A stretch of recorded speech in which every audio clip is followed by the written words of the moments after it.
Hello and welcome. I'm Marcy from Sketchbook Scheming, and I'm really excited to show you what I've been doing for the last 3 months in sketchbook number 16. And this was a little different. I made this little table of contents of some of the things I explored in this sketchbook. I got really into old book illustrations. You'll hear about a dragon puppet film I recently completed. That was a lot of my creative energy was going into. And I always do a lot of draw-alongs, and these are my favorites. I'll link below to any channels that I mention. And these are the faces of Sketchbook 16. I had the idea to make this watercolor grid for the background, and then as I came across characters in my sketchbook, I did quick doodles of them here, which worked well for the first week or two, and then I forgot about it for about 2 months and then had to kind of scramble to get them all done. But I just love how it looks. I think it's a truth of sketchbooks that if you take any little things and put them together, they will look cool, no matter how shoddy each individual thing may look. And this was celebrating things from the year 1776. This was a fun free draw frenzy, build a beach. We saw one reference at a time. Here's Elvis. As each new reference is shown, you decide where to put it to build the beach by the time you're done. This marmot looked like he was getting on a dance count-off, and this chimp was really the coolest, I thought. This was a blind single-line contour self-portrait that I did during an art hang party, and then I filled it in later on. This was also part of an art hang party. Melissa encouraged us to use our least favorite art supply, which for me was oil pastels, and you'll see I explored them and kind of grudgingly like them a bit throughout this sketchbook. This came about after a trip to Portland, Maine, and we explored this old bunker, this old fortification that's now a tunnel full of graffiti. I was terrified and felt like I would fall through a hole in the floor like Alice in Wonderland. Some skull flowers. I had made these 3D skull flowers years ago, and I sketched some of them.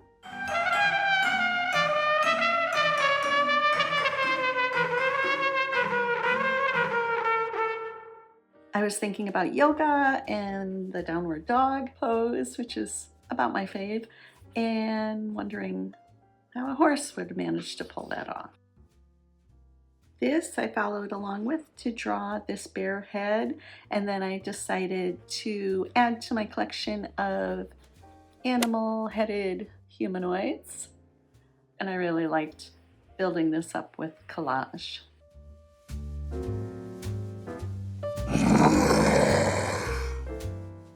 Some trees for an art hang party. I put down the watercolor background first, and I really like the effect that it gives. This was a Sophie McPike meeting where we did these tiny little pictures. Remember, anything tiny put together is going to look cool. And I made this background ahead of time. There was just chaos over here, but then I pressed a fern leaf imprint onto it. Didn't really cut down on the chaos, but I like how it looks. And a weirdo drawing club of sassy broads, sassy women. This was really fun. I loved the references. Here's Eartha Kitt looking really cool, I thought. And I knew Dolly Parton is pretty fierce, but I did not know quite how fierce. And rest in peace, Ozzy Osbourne. Had a lot of memories from my teenage years with his passing and the tributes that I saw to him. And this was a portrait from Unsplash. These were left over from, I don't think I mentioned, this was a medieval theme draw along, and these were left over from that. And this was just a medieval snail from history. He has a little message.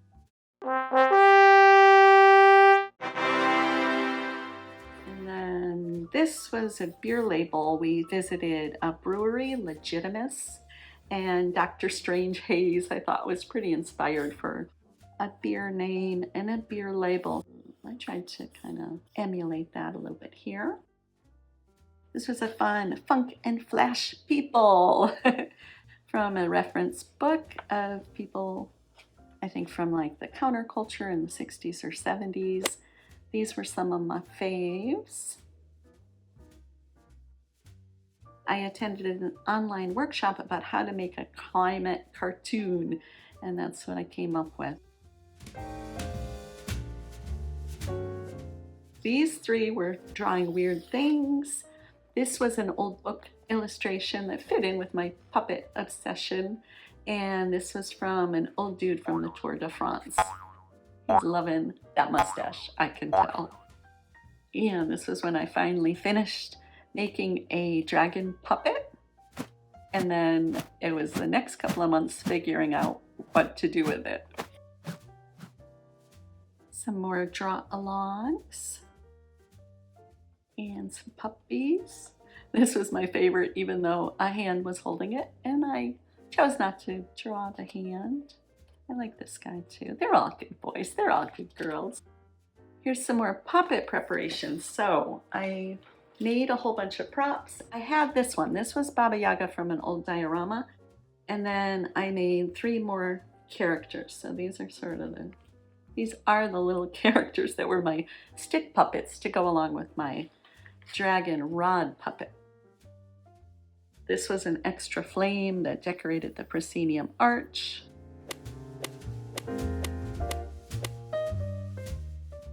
I only did one of these, but I thought it was really fun. A reference from a band playing. It was really dark and chaotic, and I tried to get that across a little bit in the sepia ink. And then sepia was also perfect for this ostrich. And then I made this little hen delivering her eggs to the market, which are her children, so I guess they're not fertilized. So another old book illustration. I love this one. The donkey is so lazy that this guy has to carry him. Very funny. And then this came from a reference I had taken in Cuzco, Peru, in a vegetable market. She was selling some vegetables. This was a study I did on lineofaction.com. I did 1-minute figure studies, so they would look like this after about 1 minute. But then afterwards, I colored these ones in with fine liner and watercolor.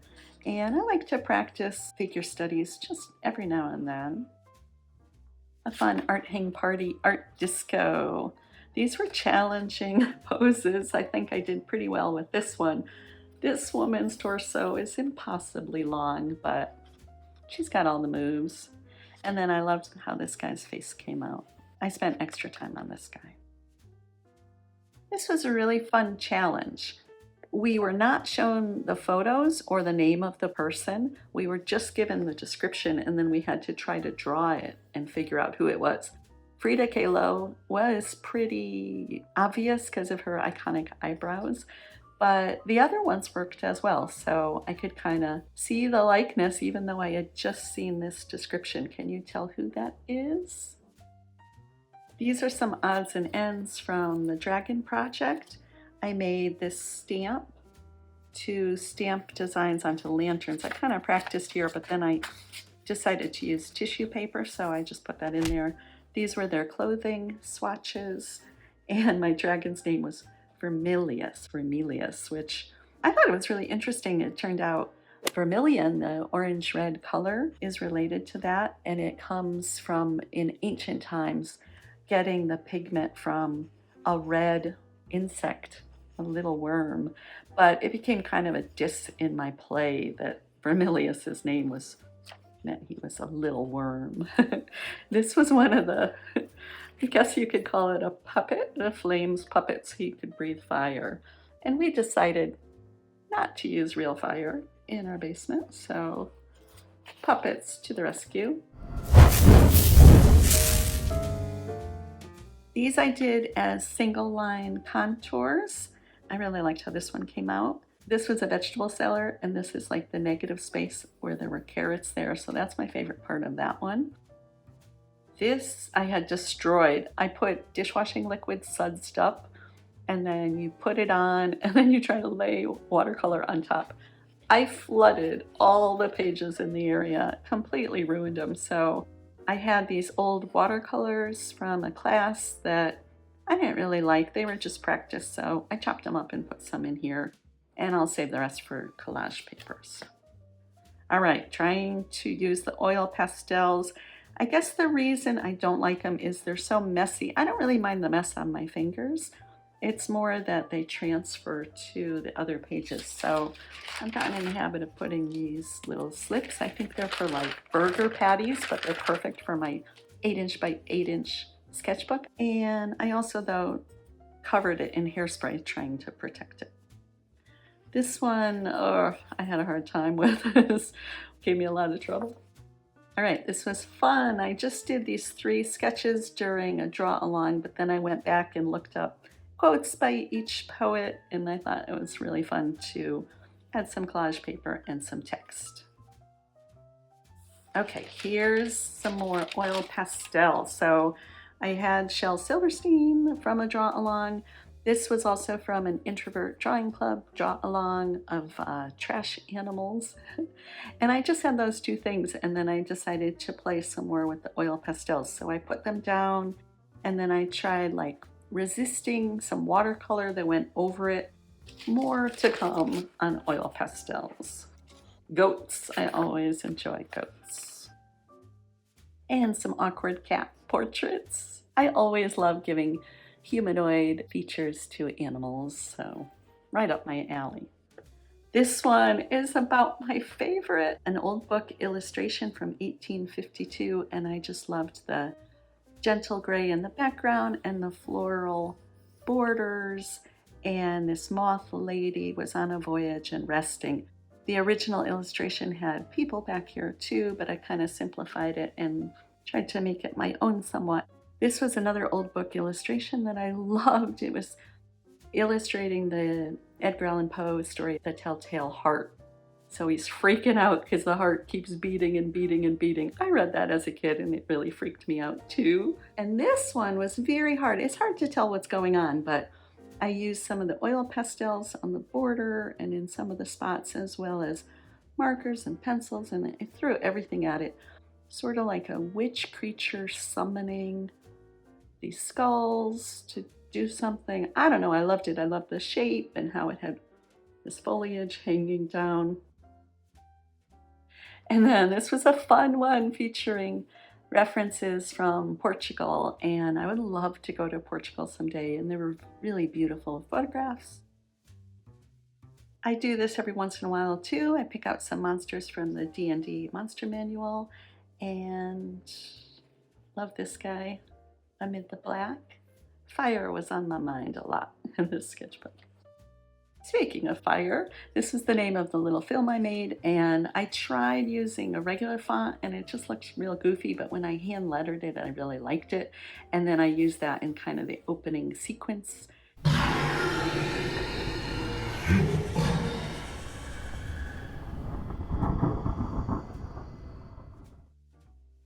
I didn't really like this. This was oil pastel in the background, and then this sepia ink over it was kind of like resisted it. But I played around with the oil pastels, and I really did like these background colors. When you sort of rub it into the paper, then it's not around to transfer everywhere. So